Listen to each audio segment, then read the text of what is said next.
Today's show is pre-recorded. Y'all know what time it is. Y'all don't know, y'all better ask somebody. Hat on, suit on, looking like a dapper dog, giving them all dressed like $1 million bucks, things in his cuffs. Y'all tell me who could it be but Steve Harvey? Oh yeah, out there listening to me. Put your hands together for Steve Harvey. Put your hands together.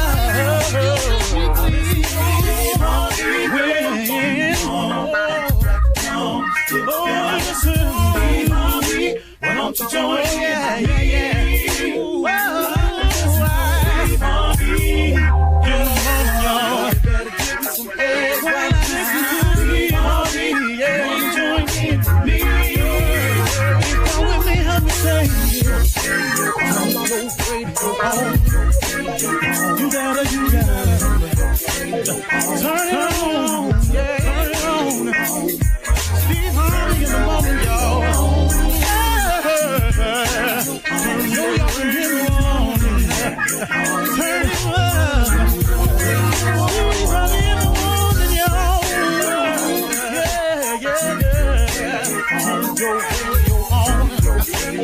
You gotta turn your radio on.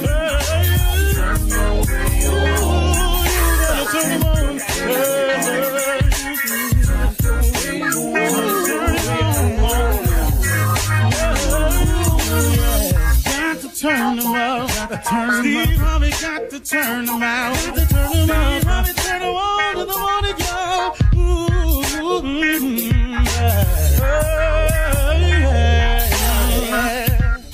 Come on, Steve. Come on, do your thing, Big Daddy. I sure will. Good morning, everybody. You are listening to The Voice. Come on, dig me now. One and only, Steve Harvey. Got a radio show. Man, oh man, oh man. How good is God to me? And part of the mission and the reason that I have a radio show is to become a sharer, more and more of a sharer. You know, I used to hear my mother say it to me all the time, but God blesses you to become a blessing. And I think the more you understand that about yourself, I think the more blessings will flow your way.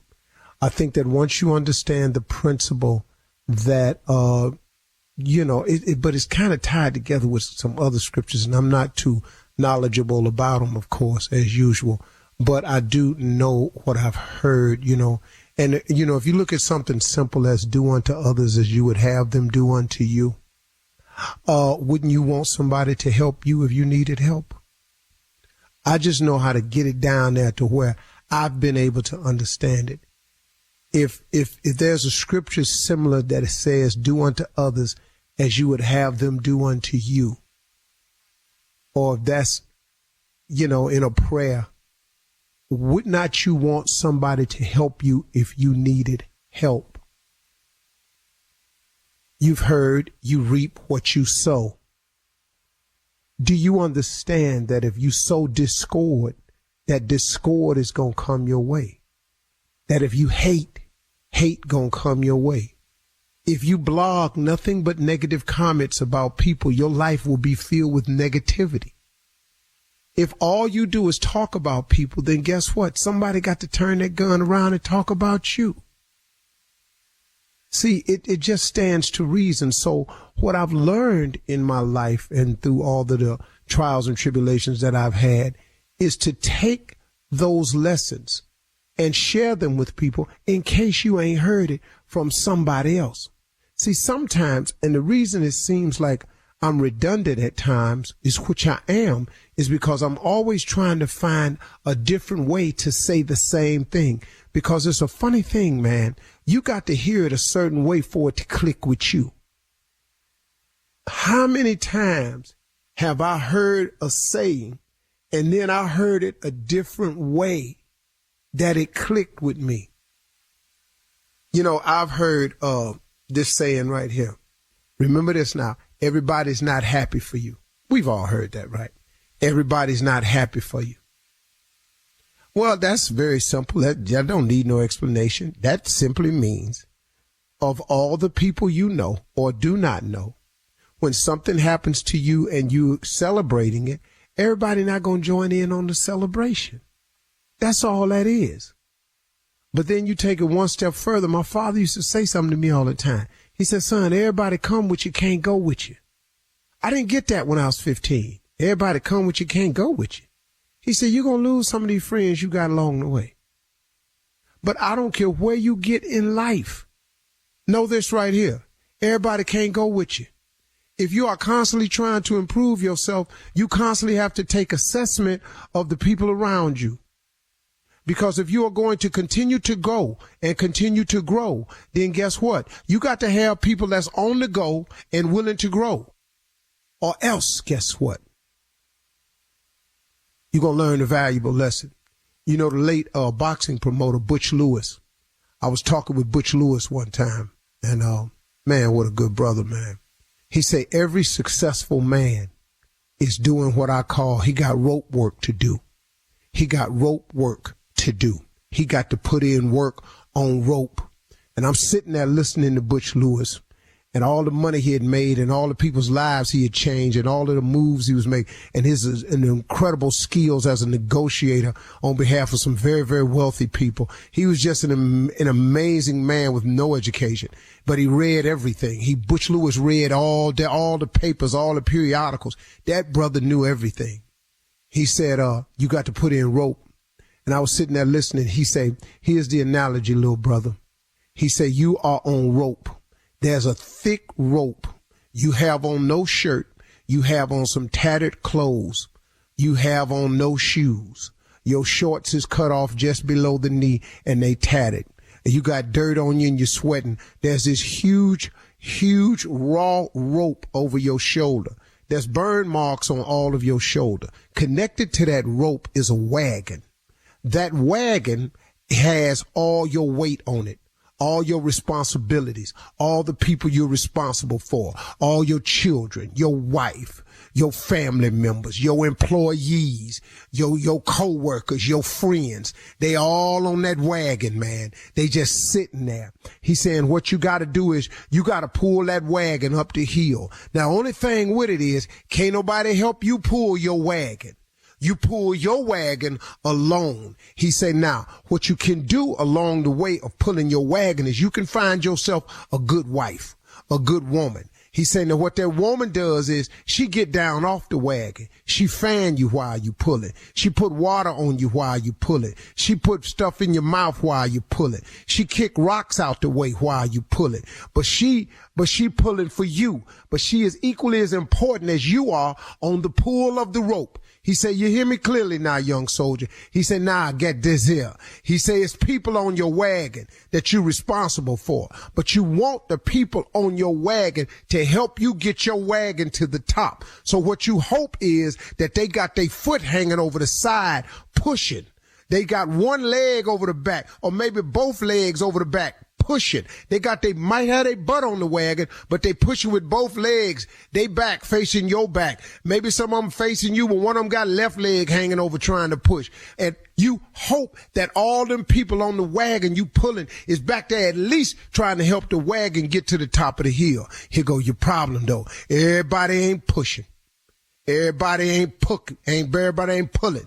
Everybody ain't kicking rocks out the way. You got some people on your wagon that's just laying on the wagon, drinking lemonade, looking at you, talking about how long it's taking you to get your wagon up to the top, looking at you, talking about why this wagon's so slow.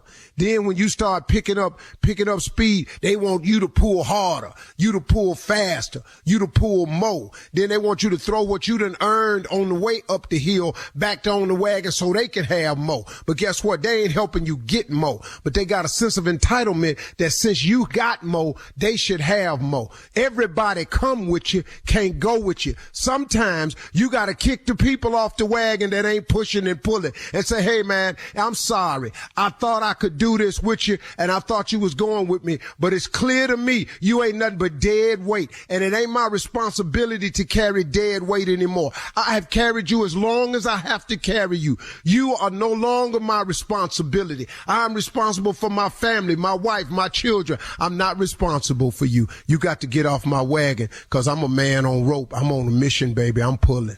You're listening to the Steve Harvey Morning Show. Ladies and gentlemen, it's here. The Steve Harvey Morning Show is sitting right here in the present, current. What do you think you listening to? It's us. All us. Steve Harvey Morning Show. That's what it is. Come on, y'all. Get glad about it. Man, this is a great day, man. We still here. Amen. Shirley Strawberry, Carla Farrell, the mouth of the South, Junior, government name Kill Sprates, and the legend that is Nephew Tommy. This is us. I'm blessed today. Junior, come on, cheer me up, man. Yeah, I'll tell you right now, Uncle, I don't know if y'all had this problem before, but I have. I bet you have, Uncle, because a lot of your family wasting your time. Boy. Let me tell you something. My cousin T trial today. His trial? Yeah, his trial today. Last night, we had a prayer Zoom call last night for T and the trial today. T on trial for breaking and entering. What is we praying for? What is we in here praying for? I don't even know why I'm on the Zoom. They said, please, everybody, bow their head. I kept looking. I'm not praying for this. It was T. It was for breaking and entering. He was in there. They got him. What is we? God know the evidence is there. They got the evidence. What is we praying for? The angels in heaven know T did it. Everybody saw it. What is we up here praying for? Do we have any positive words? They going from family member to family member. Any positive words for T as he go to trial in the morning? Yeah, guilty. That's what I got. Is it on tape, Junior? Is it on tape? It's on tape. It's on ring camera. Everything. He all through the people's house. They see everything. They got him coming in the house and In out the house and all throughout the house. What the hell is we praying breaking for? and entering, Lord. Breaking and entering all day long. The man came home, asked one question you can hear clearly on the Zoom. What you doing here? He know he don't belong there. What is we wasting our time praying for? I'm so sick of my family. I want out. I love your family. Every time we got something going on, we got to have a prayer Zoom call. This ain't working. Talking about, Lord, if you would intervene. That judge about to intervene by 4:30 this evening. That judge gonna be in there guilty. You got to come back for sentencing too? Nah, man, I'm not wasting my time. Man. Nah, I'm not doing that. You got to pray for people that's already guilty. What is we asking the Lord for? You say they asked the Lord to intervene? Yeah, they asked the Lord, please come in and intervene. For what? With all the stuff he got to do, he got to move these clouds. He got to get this sun up in the morning. What do he bother them for? You got to get the sun up. Yeah. We out here talking about what T did. Yeah. Man, if Aunt Cheryl don't quit this, I don't know why she calling us to come together for this boy here. He going down. It's guilty. I know. They got right on to me. Do you have anything positive you want to say to T? Yeah, guilty. That's it. Let's move on. Let's just get on. You did it. You did it. Was he on the Zoom? Yeah, he was on the Zoom. He got about 5 years coming. What the hell I'm scared for? I ain't gonna see T till 2027. What the hell are we talking about? I'm not mad about T. Man, let's just do the show, y'all. I'm just upset today. A little upset. You got to go sit down for a minute. Yeah, man. That don't make no sense. That poor fool. I got to get up at 5 in the morning to be here at work. I ain't got time for this. Say the Lord busy. The Lord got to get the sun up. All right, Junior. I love your family, though. I'm telling you. Coming up in 32 minutes after the hour, we'll hear from the nephew as he runs that prank back right after this. You're listening to the Steve Harvey Morning Show. It is time now for the nephew to run that prank back. Neff, what you got? Oh, Shirley, we're going to wake up bright and early with this ignorance. We did it yesterday. We're going to do it again today. This is a run that prank back. This right here is about to turn your lights off. Everybody has heard that phrase before, about to turn your lights off. You done heard it in the past tense. Turned your lights off. Turned them off. Yeah. Okay. We've all been on that, in that struggle at one time or another. About to turn your lights off. Cat dog, if you would. Hello, I'm trying to find Gerard, please. Yeah, this is him. Hey, Gerard, how you doing? This is Mason, man. I'm the guy that turns the lights on and off if you haven't paid your bill. And I'm over here at your house. I'm actually getting ready to turn the lights off, but I'm trying to. It's a courtesy call we're supposed to give. If people can pay their bill before we turn them off, then we collect and we keep moving. You say who are you again? I'm Mason. Exactly, sir. And you say you about to do what? I'm getting ready to turn the lights off because the bill hasn't been paid. I'm getting ready to turn the power off. Are you here at the house? No, I'm at work. Okay. Well, listen, is there anyone at the house that can make a payment? Make a payment. The payment right now that I have is $221.36. Is that right? For what? The electric? For the electric bill. Yes, sir. No, sir. No, there's nobody at the house, and I don't think I owe that much. Well, that's what I have right now. It's $221.36. Now, see, my wife, she already paid that, see. Okay, well, they don't have a record of that. I'm in your driveway right now. I'm getting ready to turn this thing off until a payment has been made. Well, see, there's nobody home right now. Okay, well, if no one is here, then I have to follow through and continue and go ahead and turn the power off until everything is rectified. Oh, you in my driveway? I'm in your driveway. Sir, is there anyone here? Or how far are you from here? I'm at work. I can't get off right now, but you got to get out my driveway. No, sir. I'm not going to be able to leave your driveway until I actually turn the power off. Can't turn my power off. I got food in the refrigerator. My kids got fish that, come on, man. What do you mean you got fish? What does that mean? I can be there in 30 minutes to give you the cash right now. Sir, what do you mean when you say you got fish? Fish tank. Oh, a fish tank. You have a fish tank?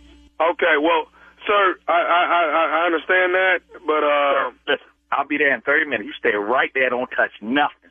Okay? So I can't be here 30 minutes. I can't wait that long. 30 minutes I'll be there with cash and I'll pay you, what is it, 200 what? What is it? We don't accept cash, sir. We're gonna need a money order. I don't have time to go to. I'll be there with the cash, 30 minutes. I can't take cash. Are you listening to me, sir? Are you listening to me? I'm listening to you. I can't take cash. I need a money order. I'll be there in 30 minutes, okay? Sir, I have to turn your power off if you're not here. I give everybody 10 minutes. 10 minutes where they can pay it, or we can actually turn it off. Now, you tell me what you want me to do. I'm gonna call my wife real quick, all right? Real quick. Sir, I don't have time to call you. I don't have time for that. First of all, sir, I'll get me upset. My wife don't mess up bills, okay? First of all, okay? Okay, if she doesn't mess up bills, then what the hell is going on? I don't know. I'm gonna call her real quick. We'll get this straight. Okay? Okay, well, sir, I don't have real quick time. What we have to do right now is I have to do this. I have to either turn your power off, you get it turned on. Now, listen, I can come back and turn this thing right back on next week. It'll be a $150 penalty. But to reconnect me... First of all, you need to get the out of my yard, first of all. So I call your supervisor. Sir, I'm here because I'm supposed to be here. I'm here because you haven't paid your bill. I'm going to call my wife. We're going to get this straight right now. I'm here because you haven't paid your bill. I paid my bill. My wife pays my bill. Well, how do you know she paid it? Because you don't know a damn... You don't know anything. Hold up. Sir, trust me. My wife paid the bill. It's a mistake in your system. Get out of my yard now. Are you at... Avenue? Yeah, that's correct. But what? I'm in the right place, sir, and you haven't paid your bill, and I've been ordered to turn it off. I tell you what I'm gonna do. I'm gonna be there in 30 minutes. I'm not gonna be here. I'm not gonna be here in 30 minutes. Okay? Are you listening? I'm turning this off in the next 5 minutes. Do not touch my. My wife paid the bill. Leave my electric on. Your wife hasn't paid the bill. Now, maybe your wife is out lollygagging, doing something else. Whoa. First of all, you keep her out of this, all right? Okay? You're the one that brought her in. You're the one that keeps telling me what she has done and what she hasn't done. Listen. Hey, that's why I draw the line.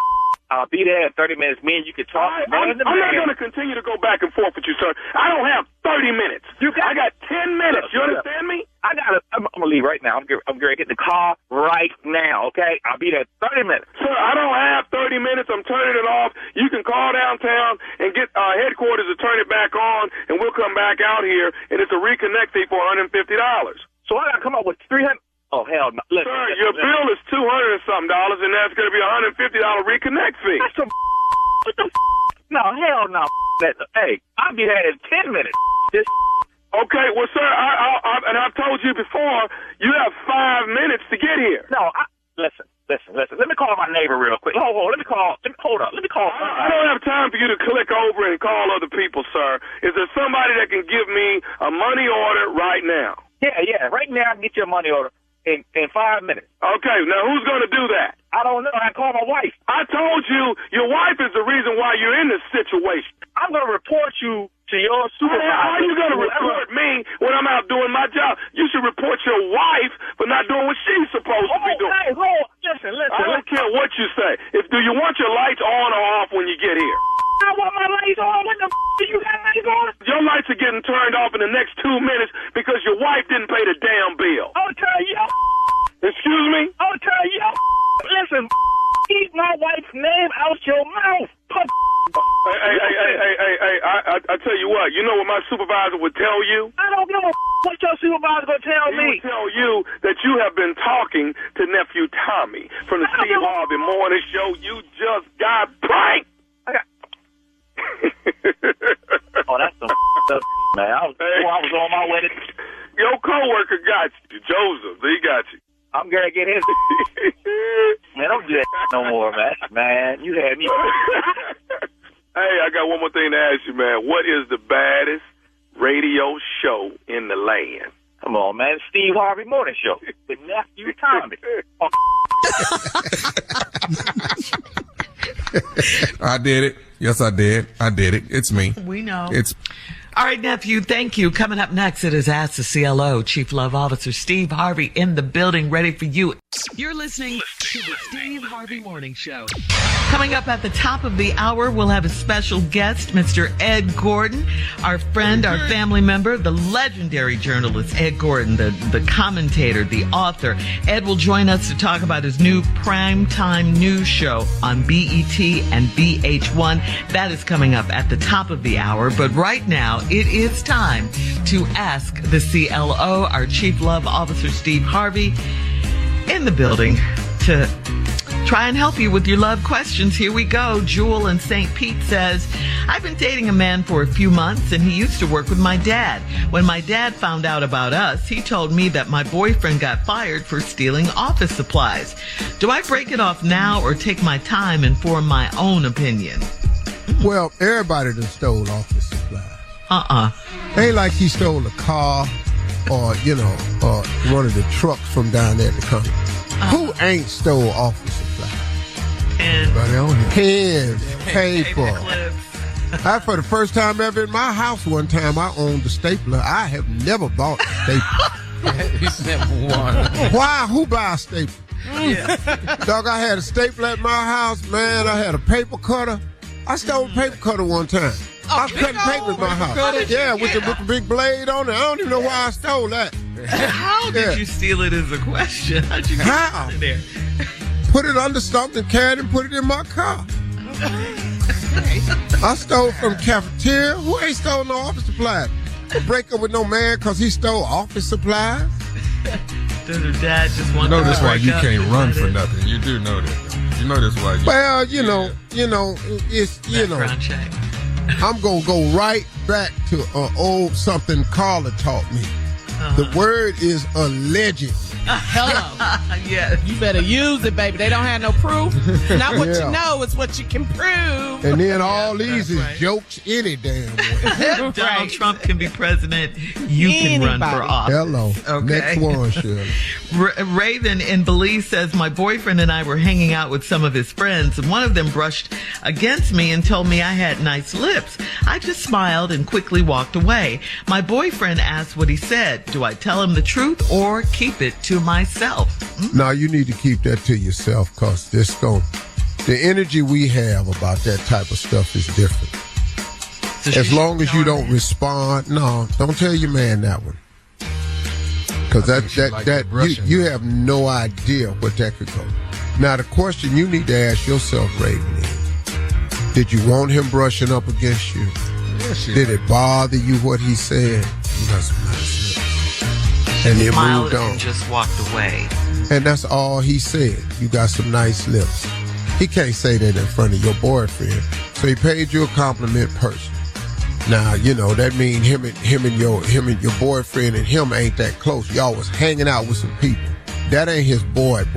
That ain't his homie. No, he wouldn't do that. So, the real homie ain't gonna do that. But, as y'all relationship progresses, keep your eye on him. And then warn your boyfriend. Let's get back to these lips, though. Go to SteveHarveyFM.com and let us see what they looking like so we can understand what the man was talking about. I mean, we can't get a clear picture till we see it. We want to see, though. We want to see it. All right, moving on to Ursula in Hampton. Ursula says, I'm 39 years old and I'm having an affair with my son's... Huh? Not with a name Ursula, you ain't. Go ahead. They ain't making no more Ursula. No. Hell no, they ain't made her Ursula. She's 39. 50, 60 years. No.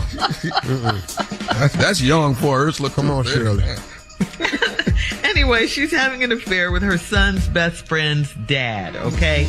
She said, we all went on a spring break trip like we're a family, so I'm confused as to why he won't leave his wife. My son will figure things out soon, so how should I handle this? What? So wait a minute. They all went on a trip together without she said his wife? Yeah, she said they went on a spring break trip like we're a family, so I'm confused as to why he won't leave his wife. She must be sick. There must be something wrong with the wife. Where's she at? Shut up. Why she ain't She got is to be so sick? stupid. She ain't go. She had to be bedridden or something. She ain't go. I'm trying to figure out what black woman lets her husband go with the other woman because she couldn't make the trip. You ain't working that Maybe hard. she was working, yeah. Hey, medical leave. You can't let that go down. Is she incarcerated, dog? What you think? I don't. I can't think of no way this black woman is letting this trip go down. Neither can I, but Yeah, I got nothing. Now your question is why won't he leave his wife? Cause why do he have to? yeah. Hello. There you go. He got you. He didn't say he wanted to marry you. He said he wanted you. Y'all be adding too much to the sentence. Oh my God, I want you so bad. He didn't say he wanted to be with you the rest of his life. He didn't say he wanted to marry you. He just said he wants you so bad. He wants you more than he wants anything in life. All these is true statements. Ain't nobody marrying no Ursula, though. Ain't nobody doing that. No, yeah. Because of her name?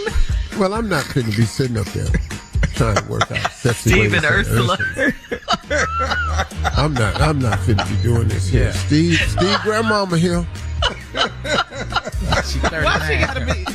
Leave her name alone. Is that what we concerned about her name? Yes. All right. Oh, last I bet Ursula fine though. Ooh, you can believe Thank that. you. Here we go.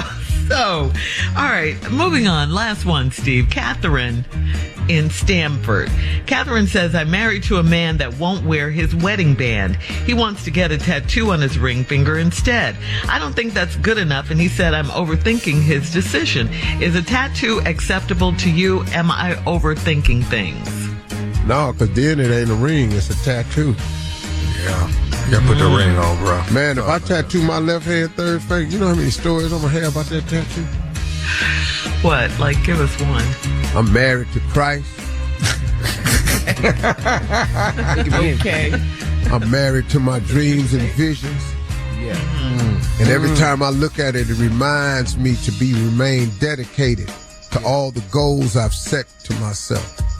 I'm married to creating a secure future. Oh, this tattoo gonna have so many meanings behind it. And then I ain't got to tell nobody I'm married. I'm finna lie too. Cause the whole tattoo, man, he gonna get a tattoo. And Jay-Z they did. Got what? Well, I mean, but that's cool. See, everybody, they famous. Who don't know? Somewhere. No, but it don't matter though. I mean, who don't know they married? Like, I left my wedding ring at the house one day. I was taping Family Feud. And I walked out on stage and I realized I didn't have it. And I told somebody, tell somebody from the house to bring it down to the set. And Mr. Harvey, you gonna tape your show without your ring? Yeah. What if Miss Marjorie see that? Miss Marjorie know who she married to. Right. And everybody out here know I'm married. Now, what? This ring missing. But we're not finna tattoo the ring on. Or the date. Some people tattoo the date. I mean, they can do that. Whatever you want to do, that's cool. Ursula. All right. Coming up next, renowned journalist Ed Gordon will be our special guest right after this. You're listening to the Steve Harvey Morning Show. Hey, everybody. Like I promised, we got an old family member on the phone. He's back to the show. He's an Emmy Award-winning journalist, television host. He's a best-selling author. And for years, he has covered the nation's top stories. And now he's featured on America in Black. It's a news magazine show that highlights the stories and issues that impact Black America. We're going to find out more about it. Ladies and gentlemen, please welcome to the show my dude, my boy, straight out of Detroit, Cash Tech High. He went to college, but I don't know nothing about that. It's Cash Tech, damn it. Detroit's own, the one and only Mr. Ed Gordon. Yes, sir. Good morning. Good morning, Ed. Hey, man, what's going on, Ed? I've been away from y'all, man. Man, this crazy, man. But you was what they call it, what they call it when you brewing. What? You was brewing, you was marinating. You was in the lab. Okay. Coming up with something. Yeah. You was recording the album? What are you talking Yeah. Hey, man, let's talk about this, man, because American Black is called a news magazine show. So what sets this apart from the other news shows? Well, what sets it apart is it's about us. CBS News and BET have collaborated to bring this news magazine, and we've been trying to get something like this for a long time. And so, whenever I go places, people say, Ed, we want to see you back. We need your voice out there. So here it is. And, what I tell people is we got to support this kind of stuff. You say you want it. So when it's there, you got to support it. It's monthly, comes on BET the first Sunday in every month at 10 p.m. Eastern. And then after that, you can see it on all Paramount platforms. So Paramount Plus, BET, VH1, on all of their platforms. It's all over. So we're excited about the possibility, but I tell people you got to support. Yeah, that's absolutely right, man. We got in the first episode of America in Black, which comes on, like he said, every Sunday at 10 p.m. on BET and VH1. This Sunday's episode is April 2nd. Tell us about this episode. April 2nd. So Michelle Turner from Entertainment Tonight has a profile of LL Cool J. Jerika Duncan does a story about the Shade Room. Everybody's on there checking out the news that it breaks. And I do a story about land return. Everybody heard about Bruce's Beach and the family that had that portion of Manhattan Beach returned, and they had to sell it back, but they received $20 million. But the woman who wrote Raisin in the Sun, Lorraine Hansberry, her family used to own 13 properties in Chicago. If that family still owned them today, they would be worth millions and millions and millions of dollars. The city took it from her father, who was a gangster, man, and I don't mean it in the true sense, but he was ahead of his time. In the 30s, he went to the Supreme Court and won, integrated a neighborhood, but they ultimately took his properties, and now they're fighting to get that property back. So I do a story about that, and really black folk all over the country can lay claim to land that would, help close this wealth gap we've been dealing with for a long, long time. There's money to be had. We always say this country was built on the back of black folks, and we did it for free. And so now some people are, turning back and saying, no, we want that money back. Wow. I better not sign that. I got it. I like it. You mean you better not find out you got any more land. Let's be clear on that. Okay, Ed, come on, eat it. I'm Hey, I ain't mad at you, Mr. Harvey. I ain't mad at you, bro. Yeah. You've been doing it the right way for a long time. Yeah, but I better not have an inch of dirt. No damn. Anyway, it's not about you. Man. Hey, man, CBS done got with BET and VH1 for this new show, America in Black. Why is a project like this? Why is this important to CBS? You're going to have to ask CBS that. Listen, let's be clear about this. A lot of this stemmed from the unfortunate murder of George Floyd. And these companies started to look, and they felt like they needed to give black folks a voice. And again, I'll say again what I started out with. If we don't support, it's going to go away. Yes, and so, let's make sure that the stories that are of import to us and the things that are important to us, we say we want them, and here's an opportunity. So, I don't really care why it started. I just appreciate that it's here, and I'm going to do my damnedest to bring the stories that I know are important to us. And I just say to all the folk who tell me every day when they see me, we need you out there, we want them stories, here they are. Well, folks, Ed Gordon is back. Now, it comes on. The show is called America in Black. It comes on every Sunday at 10 p.m. Eastern on BET and VH1. Now, listen to me. We have got to support this type of programming. We've missed this brother. He's back.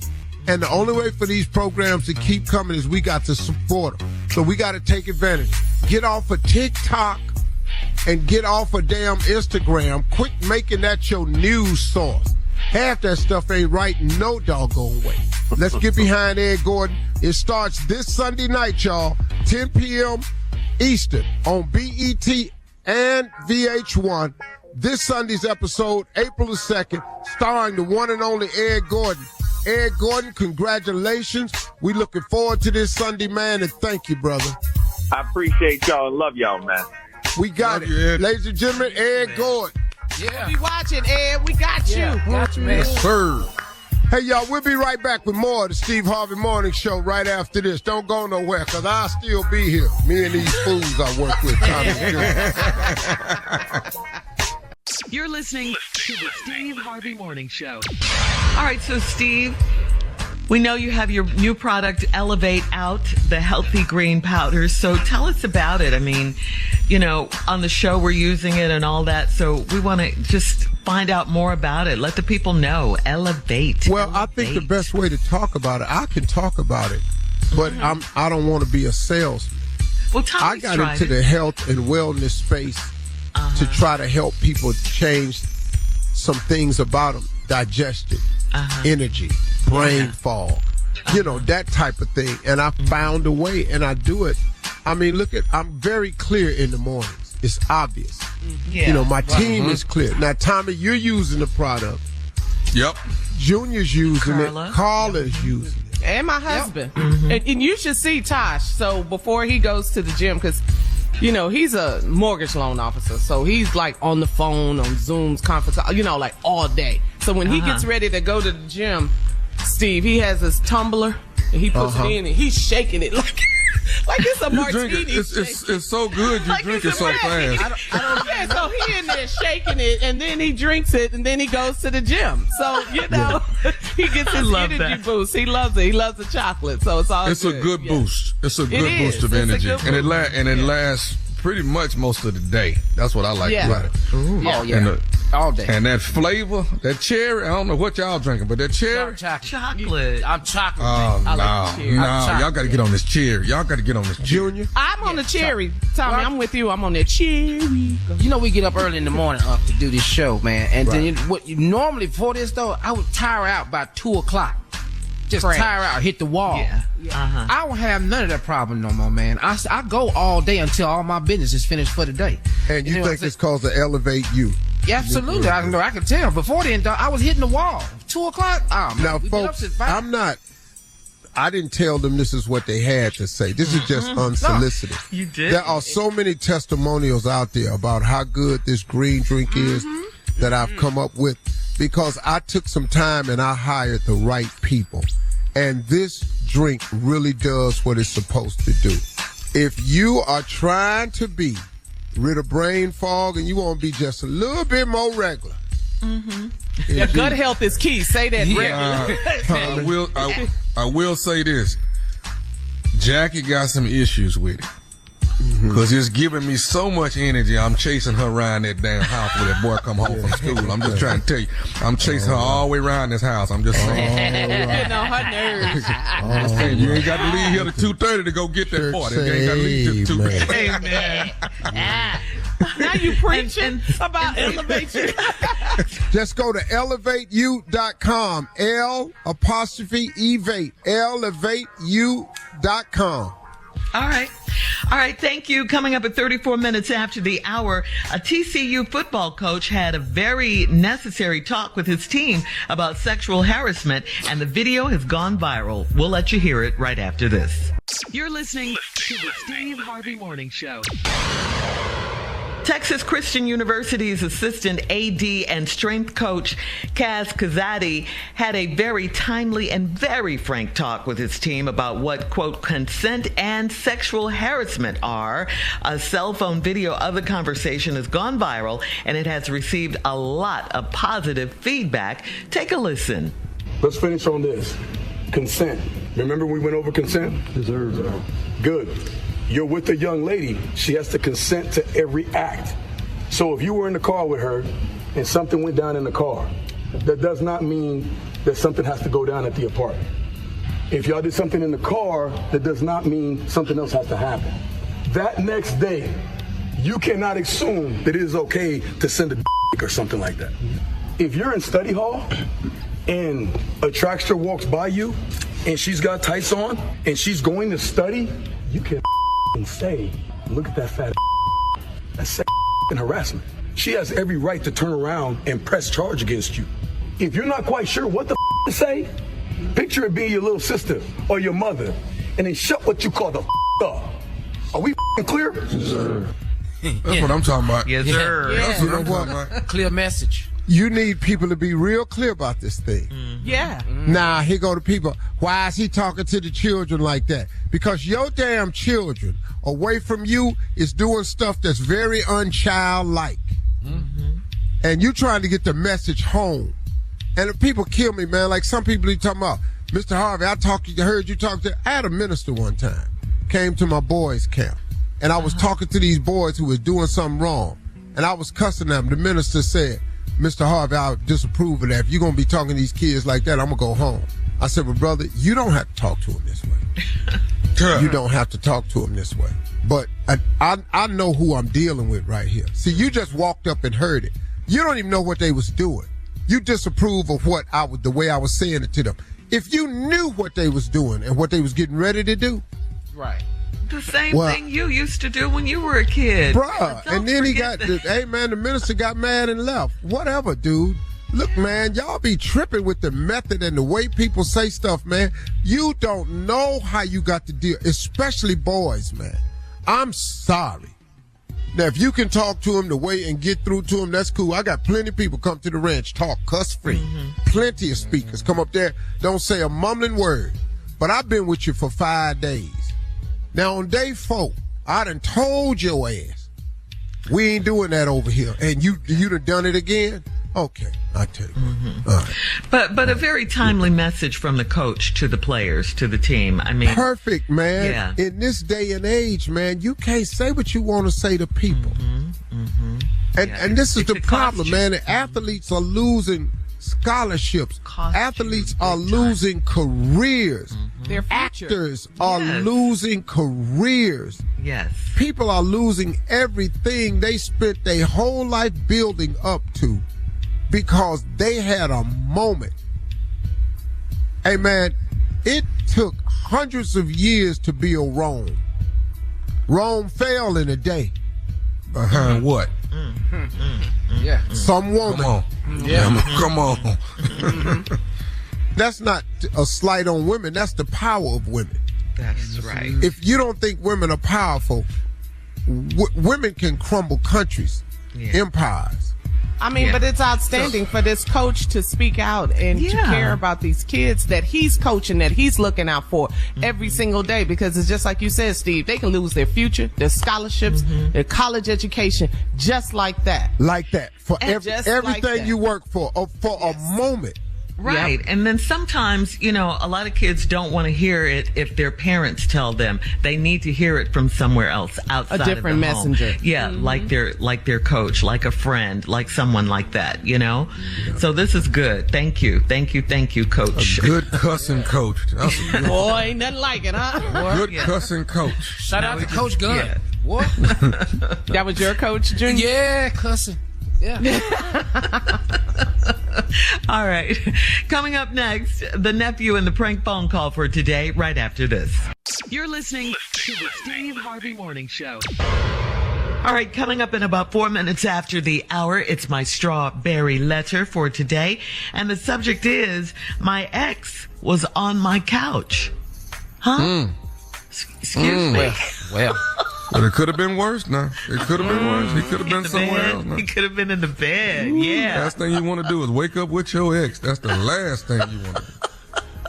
Anyway, that's not exy. That's not exy. That's it's not good. Sexy either. Well, it might be sexy. Anyway, all right, nephew, it's on you. It's time for the prank phone call. What you got? This is the Prank-a-Dex. The Prank-a-Dex. I'm sorry, okay. The Prank-a-Dex. And we're about, let's see, 281, 285. Let's go to number 302. Number 302 says tow truck driver. Tow truck driver. When the last time you been towed, Shirley? You didn't have it towed here. I can't think. I don't know. It's been a minute, but I have been towed. Okay, this normally goes on in your 20s when you get towed a lot, you know. Most of it is for tickets, but sometimes it's for it just don't work no more. I just got to get it towed in. This right here is the tow truck driver, also known as Candyman. Let's go, Cat Dog. Candyman. He just blew out the whole electrical system in the whole. Hello. I'm trying to find Candy. Who is this? This is Candyman. Okay, are you the guy with the tow truck? You the tow truck driver? Yeah, that's me.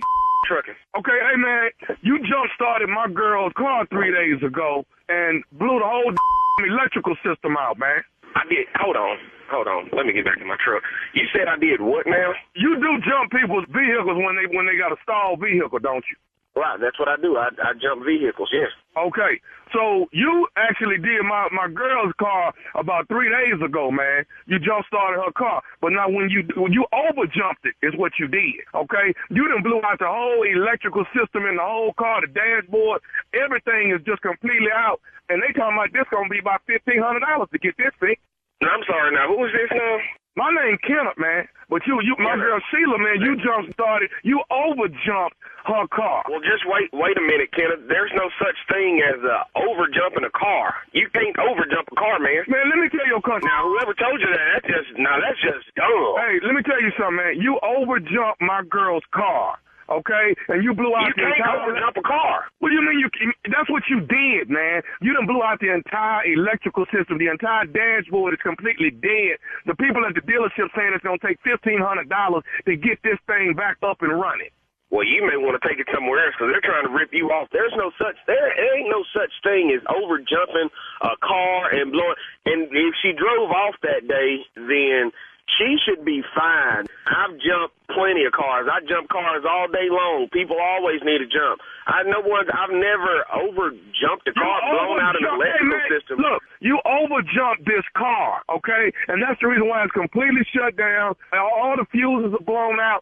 Everything is completely dead. You over jumped the car. And now this is $1,500. And the reason why I'm calling you is you should be the person paying for this. Oh, no, hell no. Now that sure ain't gonna happen. I'm not gonna pay for something I didn't do. You did it. You the one over jumped it, man. You over jumped the car. I don't over jump cars. Now wait a minute. Now wait just one minute, man. Now I'm not gonna argue with you. I jump cars all the time, and you mean to tell me I over jumped you? You're a No, you know what? You're gonna get your whooped if I don't get this $1,500. I'm sorry, you said what, man? You're gonna get your whooped if I don't get this $1,500 to take care of this whole car and the whole electrical system. Well, I tell you what, I'm over here on Martin Luther King right now. Now, if you talking about whooping somebody, you bring your on over here. Now, I don't overjump no cars, and I don't owe you no money. You owe me $1,500, you country son of a. You owe me $1,500. Son, let me tell you something. You'll be in for a long day. I will take this tow truck and ram it straight up your and I'm not playing with you. Now, I don't talk to people like this, and I sure as hell don't appreciate it when someone talks to me like that. I'm whooping my. You got it, man. You know what? You're going to mess around and get your little tow truck towed off some. That's what's going to happen. And you're going to get your whoop in the mix of all of this, man. Let me tell you something. I need this $1,500 today or tomorrow so I can get my girl coffee. Well, I don't owe you.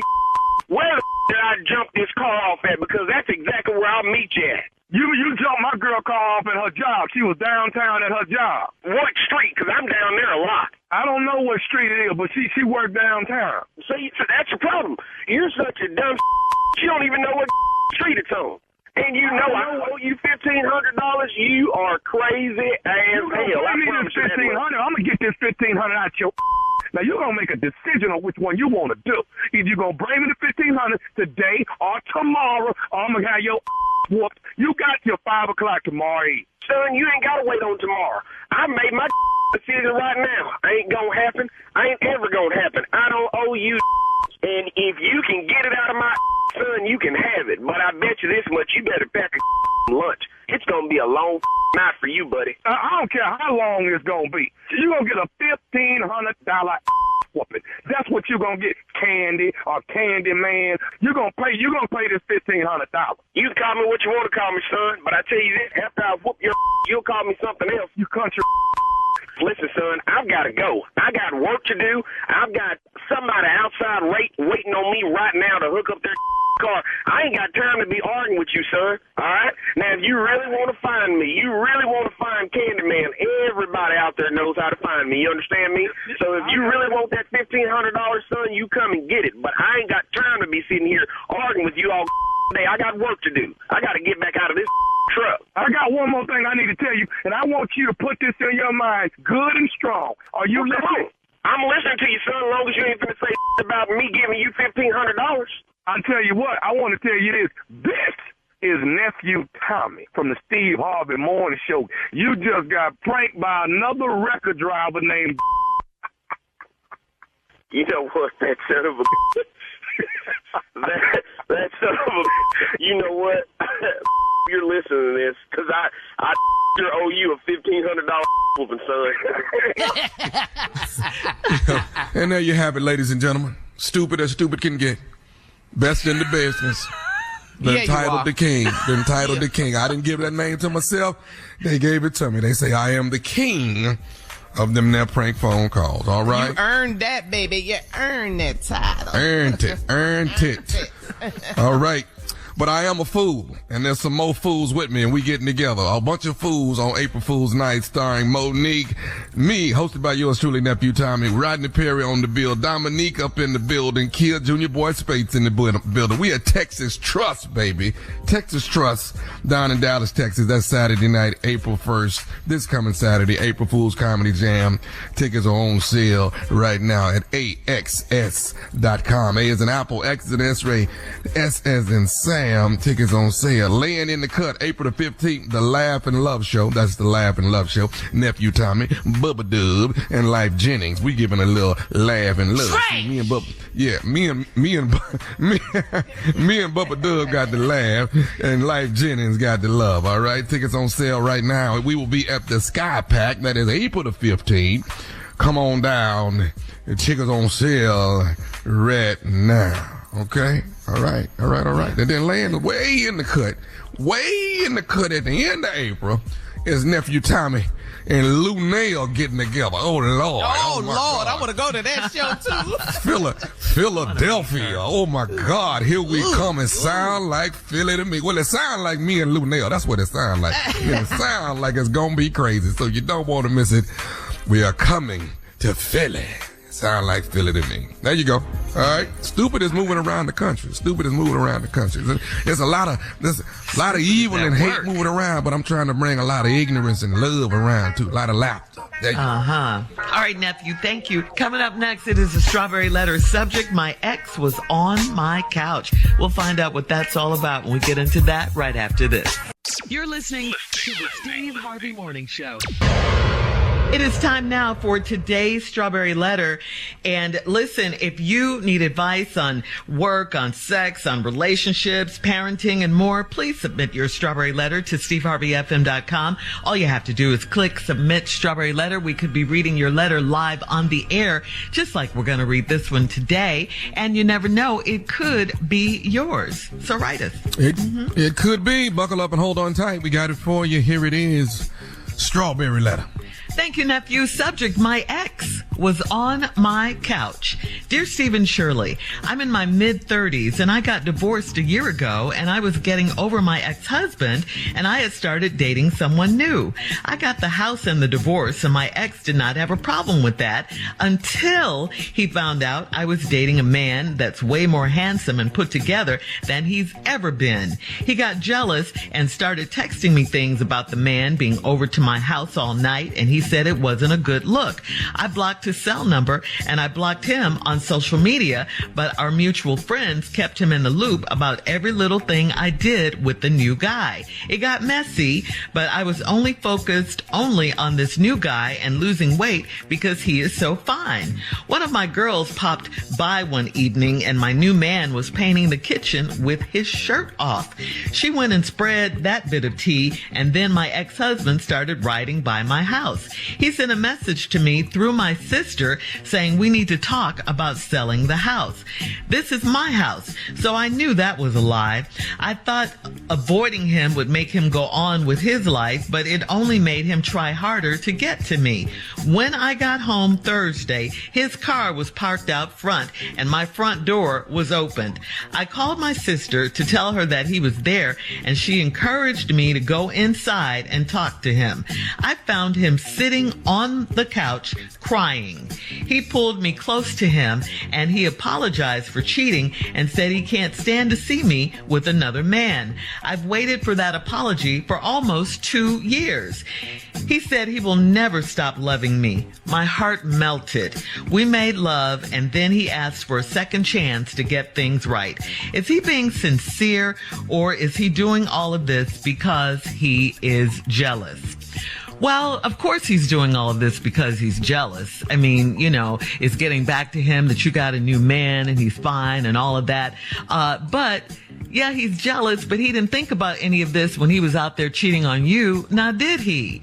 But now, since you've moved on with your life with this fine man, you're enjoying your life now, you're happy. Now your ex realizes how much he missed you and everything. It's been a year since you guys got the divorce and everything, so he's had time to think about what he's lost. I'm sure he has regrets, but guess what? He did this. He broke up the family. He broke up the home.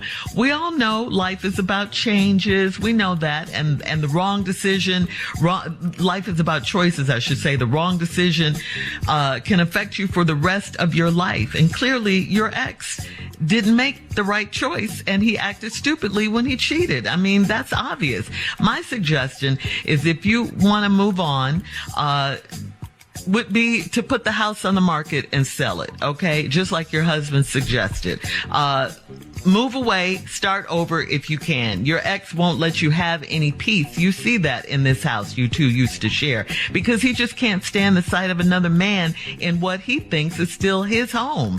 The other thing is, please keep all these other people out of your business, please. The sisters, the friends, all of that. They can't just be popping up. They know where you live. That would be a good reason to sell it too. They're running back, telling your ex what's going on. Now he's asking for another chance. So it boils down to does he deserve a second chance after what he did to you? Will you ever be able to forgive him and trust him again? Most importantly, do his words line up with his actions? If the answer to any of these questions is no, then no. Move on. Continue to move on with your life. Steve?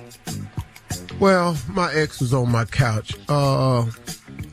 This is really borderline dangerous a little bit. But I'm going to give you my honest opinion. And here it is. You're in your mid-30s. You got divorced a year ago. You was getting over your ex. And you started dating up somebody new. You got the house in the divorce. Your ex didn't have a problem with that. Till he found out I was dating a man that was way more handsome and put together than he has ever been. Okay, jackpot. So now you have moved on and found something actually better. But you got to understand how busy the devil is. And I'm going to show you that in this letter. So now, he got jealous and started texting me things about the man being over my house all night. And he said it wasn't a good look. It wasn't a good look to who? It ain't a good look to him. It ain't a good look for him. Why it ain't a good look? Why? Because he got all these spies out here? You're divorced. It's been over a year. But let me explain something to you. It's actually been more than a year. The divorce is just the date that the courts give you. The marriage was over before that. It just took y'all time to get the okay finalization from the court. Y'all had been stopped being all right with each other long time before that. So it's really been way more than a year. I blocked his cell number. I blocked him on social media, but our mutual friends kept him in the loop about every little thing I did with this new guy. Now, I want you to understand something. Quit saying our mutual friends, because them ain't your friends. Them is his friends. Them are not those. They're not your friends, sister. It got messy, but I was only focused on the new guy and losing weight because he's so fine. You better go, girl. Go on and get your life right. You got a man that's helping you improve yourself.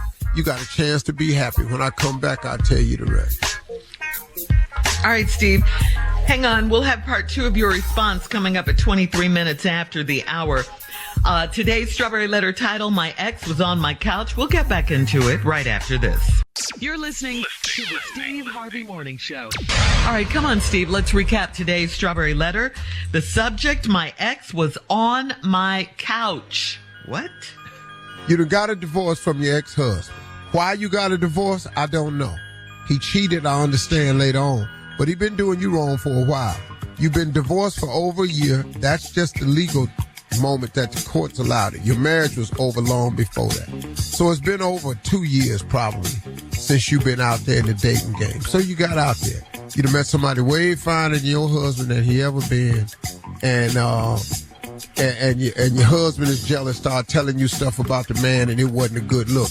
It ain't a good look for who? Man, stop letting people put their insecurities and ill feelings on you and why you got. It's not a good look for who? And then so you blocked his cell number, you blocked him on social media, but then y'all mutual friends kept him in the loop about every little thing I did with the new guy. Those are not your mutual friends. Stop looking at that. Them haters, and the devil is busy, man. The devil use a lot of people to get his way. So the devil don't want you to be happy. The devil don't want you to see this new blessing. Because I tell people all the time, the breakup is often the blessing. But to get you not to see it, now here the devil come with all these tricks. And now you said, you only been focused on this new guy and losing weight because he's so fine. One of my girls popped by one evening and my new man was painting the kitchen with his shirt off. She went and spread that bit of tea. And then my ex-husband started riding by my house. Okay. He sent a message to me through my sister saying we need to talk about selling the house. Selling the house? Why? Once again, something to benefit him. It's not a good look. It's not a good look to him. We need to think about selling the house. This is my house. We ain't selling sugar, honey, iced tea. That's what we ain't doing. I wish I would, man. You gonna give up your asset and share it with him like it's a we? No. No, sister. He keeps dropping this guilt on you like he got rights. He gave up them rights when he gave up his marriage. So I knew that was a lie. I thought avoiding him would make him go on with his life, but only made him try harder to get to me. But why, though? See, you know what somebody told me one time? The finest woman in the world is your ex on the arms of another man. Who told you that? Boom. Boomerang grandmama. The finest woman in the world is your ex on the arms of another man. And now here his ass come. We selling the house. No, it's your house. Why would you sell the house? For what? That's your asset. You got your new man painting the kitchen with his shirt off. Ooh. When I got home Thursday, his car was parked out in the front of my front door was open. I called my sister to tell her that he was there, and she encouraged me to go inside and talk to him. What? Now you go inside to talk to him. I found him on the couch crying. Where was all them tears when he was over that other chick's house? Where was all them tears in divorce court? See, in court, man, they'll give you a chance to rethink the divorce. They will ask you if this is what you really want to do. But wasn't no tears then. Yeah, let me get on out of here. I got some things I got to do. He pulled me close to him and he apologized for cheating and said he can't stand to see me with another man. I told you that. I've waited for that apology for almost 2 years. Here we go. I've waited for that apology for almost 2 years. I told you it wasn't just a year. This marriage been on. I've waited on that apology for 2 years. Why would it take a person who is kind-hearted 2 years to apologize to you? And what is this? What is this closure that women always want? See, you just wanted some closure. Now here he come with this apology that you've been waiting for 2 years. He said he will never stop loving me. I know. Okay, cool. My heart melted. We made love and then he asked for a second chance to get things right. Is he being sincere or is he doing all this because he's jealous? He jealous. He jealous. Yeah, he regret losing you. I bet he do. Because you done jumped over that fence, thought that grass was green, but the only reason that grass looked greener on the other side, because you stopped watering the grass on your side. So now you done went over there and found out they wasn't nothing but a bunch of tricks in the first place. Now you want your real girl back. You know, I would be curious what would happen, sister, in your mid-30s, if you would share all this information with your current new boyfriend.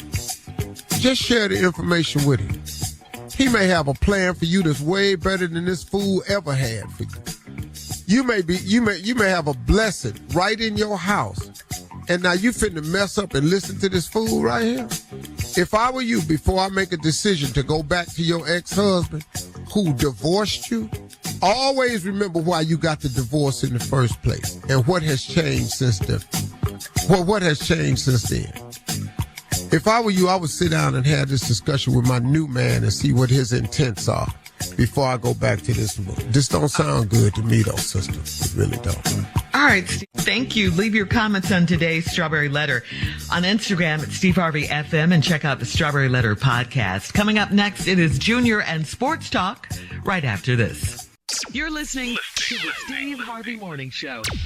It is time now for Junior and Sports Talk. Junior, what you got? Okay, well, let's go ahead and talk about it. These girls out of South Carolina on their way to the Final Four. Yeah, the Gamecocks, well, I'm telling you, them girls is balling. They beat Maryland the other day, 86-75. And I'm telling you, it looked like they probably gonna take it, man. The way they play, man, they ain't losing, but they ain't winning by a small margin. They winning by 15 and up. That's a difference. 15 because and they up. got that killer in them. Yeah, man. I mean, they do, man. That point guard, Cook, and that girl, the center Boston. Oh my gosh, Leah Boston. They doing it, man. So they on their way to the Final Four. Virginia Tech was over Ohio State, 84-74 in the women's. They on their way to the Final Four. So here's the matchups in the women's Final Four: LSU and Virginia Tech. Mm-hmm. Then you got, man, this is gonna be the game: Iowa and South Carolina. Ooh, that's gonna be the game. Oh man. They gonna get their ass mopped. Iowa gonna get their ass mopped. He said, no, it ain't. Let's go. So, yeah, that's 1 and 2, man. Also, man, here's some good news, too, man, for my brother, man. I love this coach, his energy. On the men's side of the NCAA, Texas former interim coach Rodney Terry is now the head coach. Dropped this interim. He got the job. 5-year deal.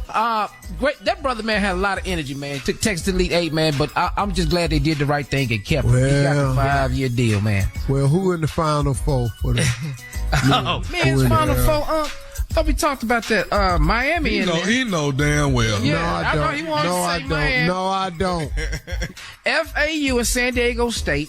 And then San Diego State is in the Final Four? Yeah, for the first time. They beat Creighton. Yeah. Then you got Miami and UConn, So that's going now you got to put your money on now, Miami. My only disappointment is Alabama ain't in there.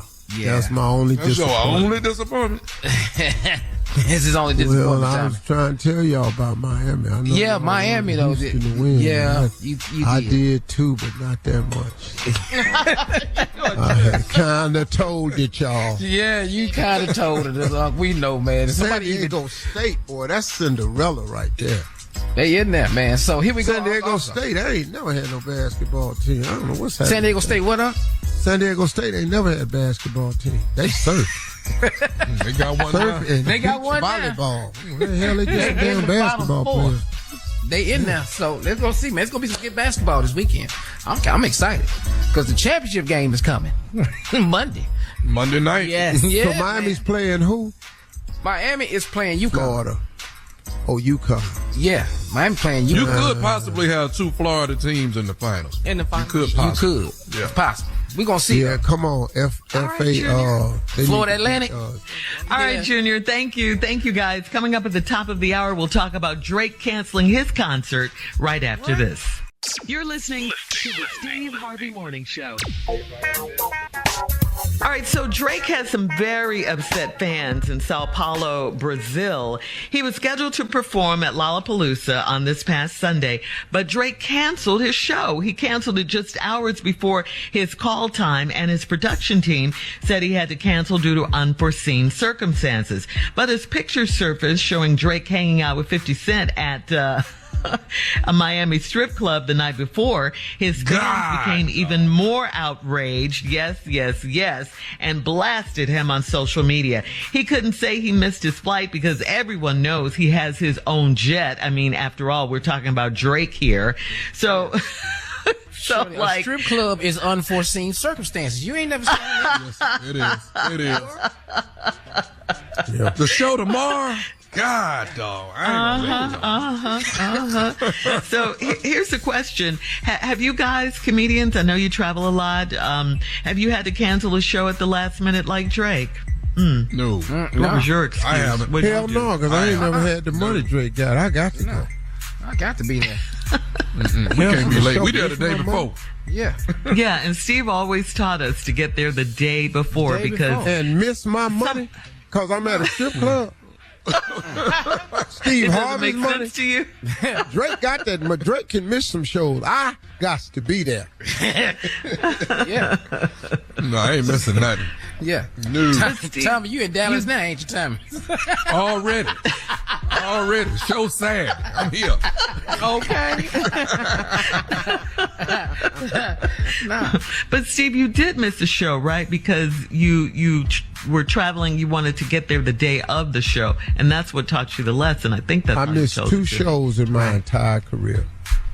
Driving through Knoxville, Tennessee, trying to get to Asheville, North Carolina. Car broke down. I got there 30 minutes late. Too late. And then I missed the show in Birmingham due to weather, cause the day of, and me, Boom, and Juan was waiting on this plane, and the weather came and messed it up, and I got there and I missed 1 show. I got there in time for the next 2. After that, never again. I'm going in the night before. Yes, sir. I've never ever missed my show call time except twice. In my bought career. lesson is the best lesson. Come on. Yeah. You had to pay. And that first show I missed wasn't nothing but $100. And that cracked me. That one hurt more than the Birmingham show. Because I needed that 100. Lord God.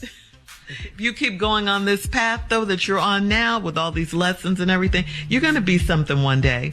Just Girl, keep I'm on trying. what you're doing now. Yeah. I'm trying. You're going to make it. Boy, You're they're going to gonna make mess around and it. make something about yourself. You're going to make it. Yep. I'm trying. Yep. I appreciate the I've been encouragement. praying for you. I've been praying. Lord have mercy. You could have all the stuff you ever dreamed of, Steve. Hey, man, do you Just a have any little hard work. Is that what you Yeah. said? Yes. Do you have any debt? Do you have any outstanding debt? Like, do you have any debt? Like, Am I you late? owe? No, not late. Like on his credit cards and stuff. Like, is there no owe? bills? Is everything just debt free? Well, I don't do cars. Because that's a depreciable item. So you just You go just and buy pay the it car outright. cash. You just pay it outright. Yeah, I'm not going, because that's a depreciable item. I'm not going to pay you I get it. interest on something that's worth less as soon as I drive it off the lot. I'm not going to do that for you. Ooh, must Now, be nice. I mean, but I mean, in the interim, you got to do what you got to do. You want a car, don't you? Hell, it ain't like I ain't never done it before. I just had to stop. You say been there though. Now, like I have a house that's not like paid for. Right. Okay. But most of my land is paid for, and But I have a Like house. you ain't got no dealer's card. You don't have that. You don't. You're so You ain't got none of that. You ain't got no Macy's card. None of that. That's what I'm trying to get to. That's Junior with Macy's now. Don't get him confused. I got one. Dog, And not mad at it. Get what you need. I don't even know where the Macy's All at right. no more, Tommy. I know Coming it's up one at on 20 minutes 34th after up in the hour. New York, though. We'll have more of the Steve Harvey Morning Show right after this. You're listening to the Steve Harvey Morning Show. Well, guys, I've talked about this earlier, but my business partner and I, her name is Tasha Lanier, we're launching a new lifestyle collection. It's coming up this Saturday, April 1st. It's at the grand opening of the Lab right here in Atlanta. Our company is called Berry Land Co. It is a combination of our last names. We will debut our collection of Love Black Women totes and handbags, customized jackets, my Love Shirley Strawberry Candle collection, and more. So if you are in the Atlanta area, please come shop with me this Saturday, April 1st at the grand opening of the Lab Retail Company. The doors open at 11 a.m. and I will be there until the last customer leaves. Please come hang out with us this Saturday. The Lab is located at 3039 Amweiler Road in Atlanta. So I will see you Saturday, hopefully. Your wife already has her candles. Junior, you and your wife have your candle collection. Everybody, Yes, Steve, you guys are taken care of. Monica. So I want you to make me a hurricane candle, one that don't blow out. So when the hurricane season come, I'm ready. Just a nice hurricane candle. Lights and power go. When the power go out, I'm scared as hell. So I need some help. I know you really are. You really are. So again, the doors open at 11 a.m. this Saturday, 3039 Amweiler Road in Atlanta. Hopefully, I'll see you guys there. Mm-hmm. Well, congratulations, Shirley Strawberry. All right, Berry Land. You're welcome. All right, we'll have more of the Steve Harvey Morning Show coming up at 33 minutes after the hour. We will do a round of Would You Rather right after this. You're listening to the Steve Harvey Morning Show. All right, it is time now for a round of Would You Rather. Would you rather, guys, be brutally honest with your wife? Or would you rather just ignore her questions, just act like she's not even talking to you? Which one? B. I do B anyway. Okay. You wait till I talk to you. And you live to tell that story? What? Yeah, I'll tell you what I do a lot when I hear her calling me. Steve! Act like I don't hear a damn thing. So rude. Steve! What's wrong with So rude. Steve! Oh, yeah. Answer her. Ignore her? No, hell no. What? Wait till you get to 20 of them. You got to let some time go by. Call Steve 20 she's times. hot before you then. say something. She's hot. 20 times? I gotta say your name 20 times? Maybe it'll I go know away. you hear me. Maybe I know it'll you go hear away. me. That's horrible. Pass me. I'm scared of my wife. I don't know. I tell you, I know. As you should. Yeah, I've ignored a question before I saw the repercussions. I can't do that. I was looking at the TV and it just turned off. I didn't know. I said, swear to God. Didn't know she had the remote and just hit the power button. I'm not doing that. No. I'm going to answer these questions. All right. Smart man. Would you rather get just one thing on your body reduced? Or would you rather get one thing on your body enlarged? Oh, One more reduce. time. Interesting. Yeah, reduce. Yeah. What would you reduce, dog? My stomach.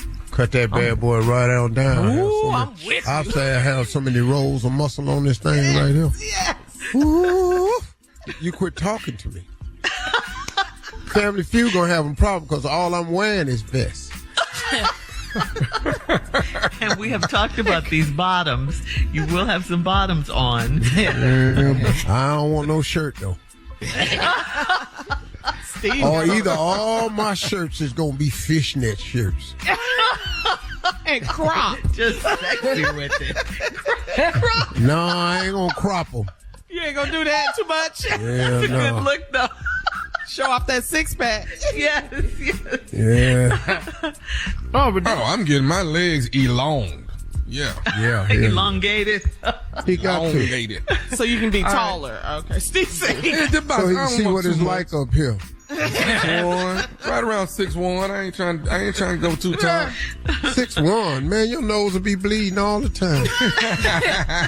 All right, let's get this last one in. Would you rather walk to the subway late at night for a snack, or would you rather just go to bed hungry? Which one? Because I don't want to be Jesse Smollett. Yeah, I don't need to be out there late at night trying to get no damn sandwich. And them two big Africans show up with them mega hats on and get that rope around my neck and my sandwich fall. Now I got to crawl through this darkness to find this Subway sandwich. All right, look, that's today's round of Would You Rather. We'll be back to close out the show with Steve Harvey right after this. You're listening to the Steve Harvey Morning Show. All right, guys, here we are, our last break of the day. And it's been a day. We got to say thank you to Ed Gordon, who was with us earlier. Yeah. Yes. And we love Ed Gordon. He has a brand new show coming out this Sunday on BET. And, we make sure we watch that. And thank you, Ed, for coming by and sharing with us. America in Black is what it's called. It airs this Sunday night, 10 p.m. Eastern on BET, VH1, and streaming on BET Plus and BET Her. So please don't miss it. Congratulations, Ed. As long as you ain't on Friday night. You know something? Be quiet. I want my closing remarks today is for the people in Nashville, but really a conversation overall. Again, our hearts, prayers, condolences have to go out again to yet another group of families who have suffered a senseless loss of child, family members, somebody's mother, somebody's grandmother, somebody's aunt, somebody's daughter, somebody's son, somebody's child. Once again, we have to send out our prayers and condolences to another city, Nashville, Tennessee. We're going to fly our flags at half-mast at the Capitol again to show that we are with you and we support you. We again, the Democrats, will call on the Republican Party to do something about these guns. We will find out again that these guns represent too much income for anybody to do anything about it. We are going to find out that our children is not considered as valuable as their children. We are going to find out that your life and the American public's lives come second to the profit and the will of the NRA. The NRA has done a masterful job of corrupting the Republican Party because there isn't a Republican anywhere that will vote for any gun lobbies because they have masterfully crafted the Second Amendment. Now, they got those of you who are not rich, who are not making profits off of these guns. They got you voting in the right way because they got you thinking somebody's coming to take your guns from you. And we're not going to let that happen. And that ain't what passing the gun laws is about. Nobody wants to take your hunting gun. Nobody wants to stop you from hunting. Nobody wants to stop you from going to the gun range. Nobody wants to stop you from protecting your house or your property or your family even. What we are trying to get everybody to understand is everybody got a gun, don't need one. You know, what about what is your gun for that you're purchasing? Is it in conjunction with hunting? Shouldn't you have a license to have it at your house? Or even if you're going to have a license to carry? I don't know what the real answer is, but I do know we ain't supplying no damn answers. See, it ain't that we don't know what the answer is, because I think we do. We need to stop the sale of a lot of these guns. But you ain't finna do that, though, because the NRA got y'all in their hip pocket. And for those of you Republicans out here, man, really, man, you can pull the blinders over your eyes all you want. But they're killing people out here today, and you won't do a damn thing about it because you want to keep supporting the Republican Party because of everything they stand for. And that's your right. But doggone, man, you still think these guns is okay? How many more children, how many more innocent people have to die at the hands of some butthole that walks into a classroom, a movie, a church, a mosque, a synagogue, a mall, anywhere, an amusement park? You can't go no damn where without some asshole coming in here, man, with a rifle killing people. Are you serious? And you don't want to do nothing about it? Well, let me tell you why I don't think you want to do nothing about it. Because it ain't happening to your kids. See, you got your kids wrapped up and protected in a cocoon in these certain, I'm talking to senators now. I'm talking senators, congressmen. I'm talking about House representatives. Oh, you got your kids wrapped up in a nice little cocoon. Mm-hmm. Well, they got probably some safety things in place. But we ain't got the funding to do that at all schools. So here come this batty heifer the other day and walks into this school in Nashville and kill all these innocent people. Horrific that a parent has to get the call to go up here to get your baby's body. Are you kidding me? And we ain't gonna do nothing about it because y'all damn Republicans would rather sit here and vote for Trump and vote for DeSantis and let them take black history out of schools in Florida and let them remove blacks from this and stop the border and all this here. Oh, the drugs is coming across. If your ass wasn't using all these drugs, they would quit bringing them over here. But we got the largest amount of drug users, and it ain't because they making the drugs, it's because we using the drugs. We ain't going to do nothing about that either because y'all got your hand in that pocket too. It's about money, y'all.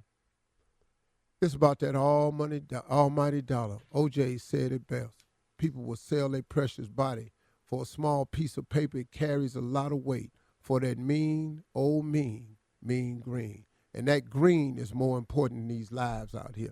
And that's the America we live in. And that's a damn shame. And all of you Republican voters who do nothing about it, these kids' blood's on your hands. They're my closing remarks. See you.